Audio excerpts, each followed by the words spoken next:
membentangkan tajuk nilai kemanusiaan dan perdamaian dalam konflik antara negara.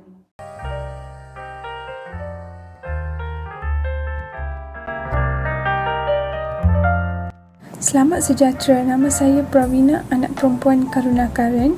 Nombor matrik saya di 2110358. Nama saya Nur Akila Najwa binti Muhammad Rozi. Nombor matrik saya di 2110020. Nama saya Nur Ania Azira binti Syamuddin. Nombor matrik di 2110586. Assalamualaikum.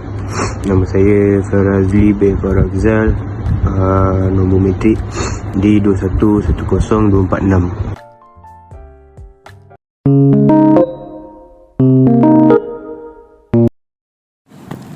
Pengenalan. Nilai kemanusiaan perdamaian dalam konflik antara negara amat penting dan dititik beratkan. Nilai kemanusiaan ini perlu dipupuk dalam kalangan masyarakat. Nilai kemanusiaan juga perlu dipupuk untuk keamanan negara kita supaya tidak berlaku konflik antara negara.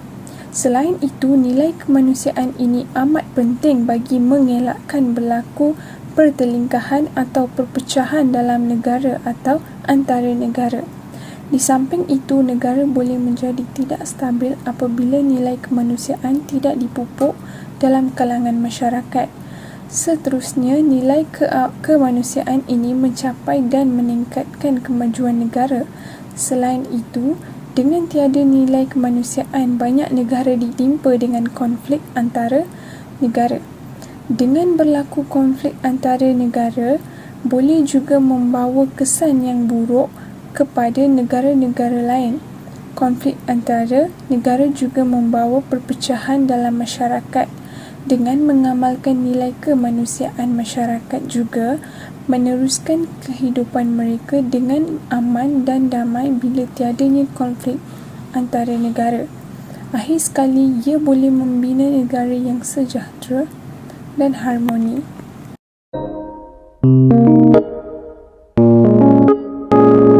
Seterusnya, kita pergi kepada definisi konflik dan perdamaian.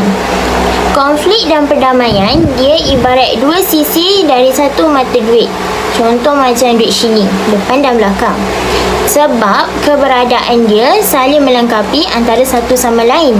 Okey, kalau kita tak ada konflik, kita tak ada berupaya untuk berdamai. Dan kalau kita tak ada perdamaian, kita tak berupaya untuk keluar daripada konflik.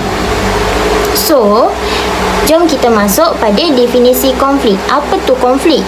Konflik, dia adalah proses sosial yang berlangsung dalam suasana saling menantang dengan ancaman. Sebagai proses sosial, maka konflik merupakan gejala yang serba-hadir. Maksudnya, selama ada manusia, selagi mana ada manusia, selagi itulah akan adanya konflik. Okey, jenis-jenis konflik. Jenis-jenis konflik ada 5. Yang pertama, adanya konflik budaya. Yang kedua, konflik agama. Yang ketiga, konflik ekonomi. Yang keempat, konflik politik. Dan yang kelima, konflik etnik. Okey, konflik budaya ni, apa tu konflik budaya?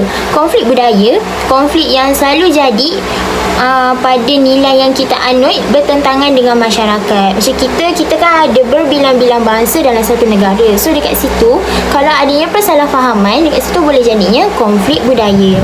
Yang kedua pula, konflik agama. Dia sama macam budaya.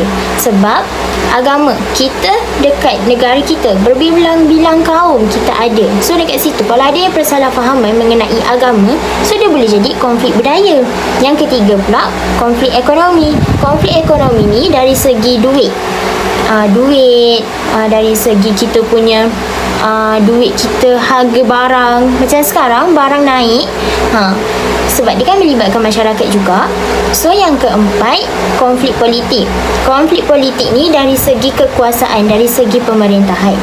Okey, yang kelima pula, konflik etnik. Konflik etnik ni perbezaan asal usul suatu ras tu. Maksudnya asal usul kita lah, macam tu. Okey, seterusnya kita pergi pula pada definisi perdamaian. Definisi perdamaian. Perdamaian dia adalah satu resolusi konflik yang dapat dilakukan dengan pelbagai cara. Tak ada satu cara pun yang dapat selesaikan semua konflik, tapi setiap konflik ni akan ada keunikan dia yang tersendiri.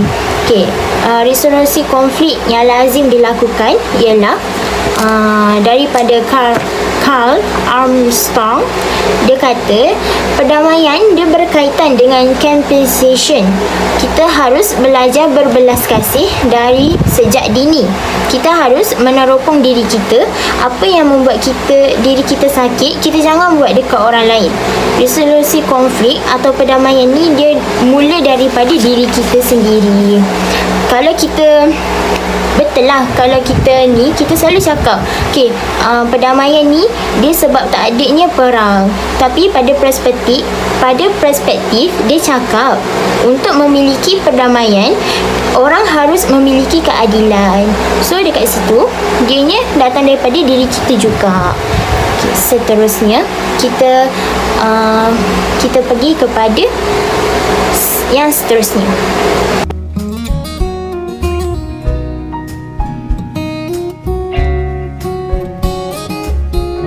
Kita tahu bahawa satu negara pasti mempunyai pelbagai agama dan perkara ini boleh menimbulkan ketegangan dalam masyarakat berbilang budaya. Jika dikaji dengan nilai kemanusiaan yang terkandung dalam setiap ajaran agama masing-masing, terdapat beberapa nilai kemanusiaan yang dapat dipupuk oleh pelbagai masyarakat, tidak kira berbilang bangsa, agama dan negara. Yang pertama adalah nilai toleransi.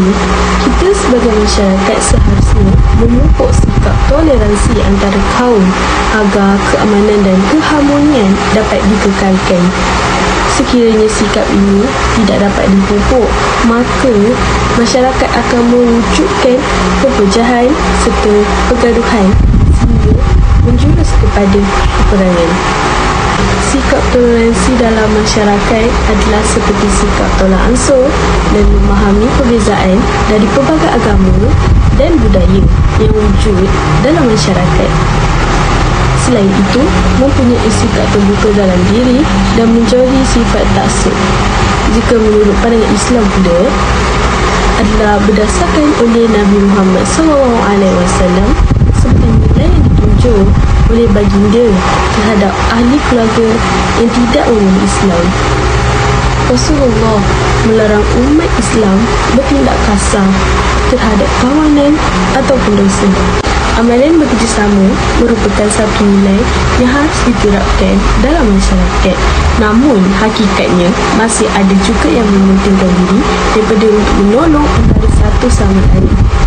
Melalui buku yang bertajuk Falsafah Pendidikan dalam cerita-cerita lisan Melayu karya Muhammad Firdaus Yaakob, daripada persepsi Islam, kerjasama dalam kalangan masyarakat amat dituntut untuk diamalkan kerana dapat mewujudkan suasana yang harmoni dan dapat hidup dalam keadaan sejahtera.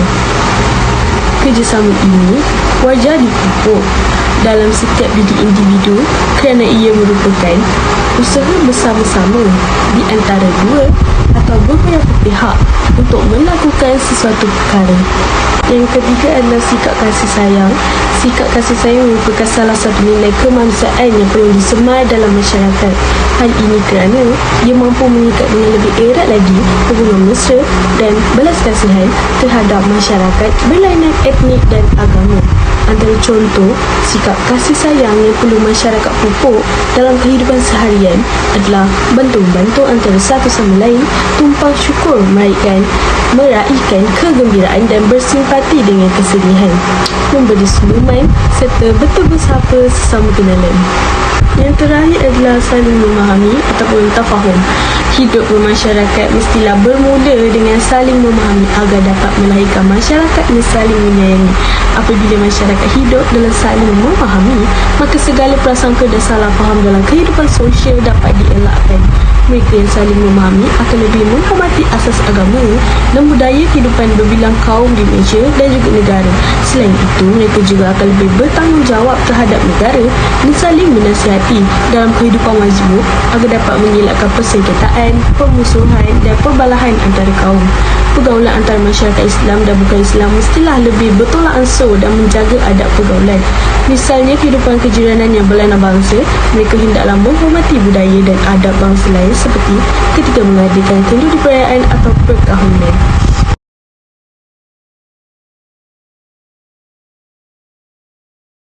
Ke arah cara perdamaian sebuah negara.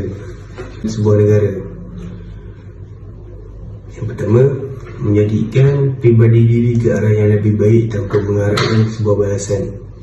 Banyak perkara yang kita boleh lakukan untuk mengarahkan ke kebaikan. Contohnya, memberikan sedikit wang kepada kanak-kanak untuk mereka membeli jajan. Seterusnya, menyumbangkan sesuatu barang yang kita tidak pakai pada orang yang memerlukan. Yang ketiga, mengambil berat tentang rakan-rakan atau ahli keluarga. Yang keempat, yang paling mudah sekali adalah kita boleh sesa menunjukkan senyuman kita pada orang lain. Yang kedua, berhenti mengkritik orang lain. Seperti yang kita perasan, sangat mudah untuk kita mengkritik atau melihat seorang itu dari penampilannya. Tapi perkara ini tidak akan membuatkan kita berasa senang atau selesa, kerana kita tidak perlu berprasangka buruk terhadap orang lain dengan hanya melihat penampilan mereka walau di mana pun kita berada. Hal ini kerana belum tentu apa yang kita lihat tentang seorang itu merupakan satu perkara yang betul-betul zahir. Setiap orang memiliki cara hidup mereka itu sendiri. Yang keempat, memiliki rasa atau sifat kasih sayang terhadap orang lain. Merasa mudah untuk memberi kasih sayang pada orang lain itu memang sangat susahlah untuk diri kita. Ini kerana berkemungkinan kita pernah disakiti atau dikhianati orang. Kita mungkin akan membalasnya dengan bergosip atau menceritakan perkara yang buruk untuk seorang yang telah membuat kita itu. Oleh itu, memaafkan merupakan kunci terbesar untuk perdamaian sebuah negara serta dunia. Dengan memaafkan, berkemungkinan kita akan dapat menyelesaikan seluruh masalah. Berikutnya, ia menghilangkan rasa dendam dan sebagainya. Yang keempat, memberikan waktu untuk membantu orang lain. Kita mungkin sibuk dengan menguruskan urusan kita sendiri, sama ada yang belajar ataupun bekerja. Tapi baik juga apabila kita mencari perkara yang boleh kita isi masa lapang kita. Contohnya membantu orang. Ada banyak cara yang kita boleh membantu orang lain. Contohnya menjadi sukarelawan. Kita boleh membantu orang yang susah dengan memberikan bantuan seperti barangan untuk masakan mereka, barangan makanan mereka serta membersihkan kawasan sekeliling rumah mereka.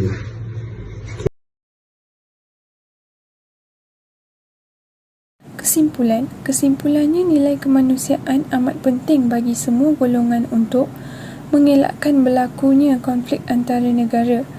Nilai kemanusiaan ini juga mesti dipupuk kepada generasi yang akan datang nanti, agar mereka mengamalkan nilai-nilai kemanusiaan bagi mengelakkan konflik antara negara dan memajukan negara dengan aman dan damai.